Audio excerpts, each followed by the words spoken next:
Orde Baru dimulai setelah peristiwa Super Semar pada 11 Maret tahun 1966.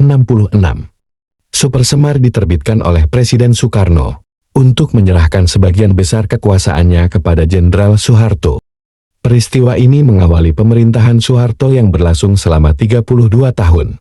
Berikut ini, kita akan mengulas kekurangan dan kelebihan Orde Baru. Kelebihan Orde Baru. Stabilitas politik. Di masa pemerintahannya, Soeharto berhasil memberantas pemberontak-pemberontak yang mengancam kesatuan dan keutuhan bangsa. Seperti G30 SPKI, Soeharto juga berhasil mengendalikan partai-partai politik dan organisasi-organisasi massa yang berpotensi menimbulkan konflik ideologi. Soeharto juga menerapkan sistem ideologi Pancasila yang mengutamakan konsensus dan musyawarah daripada konfrontasi dan oposisi. Pertumbuhan ekonomi. Pada masa Orde Baru, pertumbuhan ekonomi relatif pesat, produksi pertanian meningkat secara signifikan. Ketersediaan bahan pangan yang cukup, dengan harga yang terjangkau. Kekurangan Orde Baru.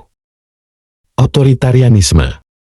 Dalam menjalani pemerintahan, Soeharto memegang kendali penuh atas semua lembaga negara, dan membatasi ruang gerak partai-partai politik dan organisasi masyarakat sipil yang berbeda pandangan dengan pemerintah.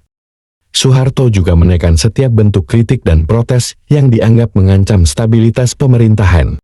Akibatnya, tidak ada transparansi dan akuntabilitas dalam penyelenggaraan pemerintahan. Korupsi. Pada masa pemerintahan Soeharto, korupsi merajalela di setiap lini pemerintahan.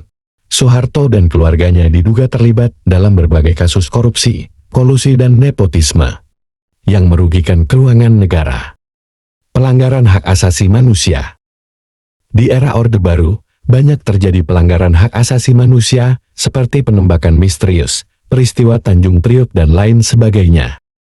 Soeharto dan aparatnya juga diduga bertanggung jawab atas berbagai kasus yang menimbulkan korban jiwa dan penderitaan bagi masyarakat, seperti penangkapan, penahanan, penyiksaan dan pembunuhan terhadap aktivis mahasiswa yang menentang pemerintahan, penganiayaan, pengusiran dan pembunuhan terhadap etnis Tionghoa di Indonesia pada berbagai peristiwa.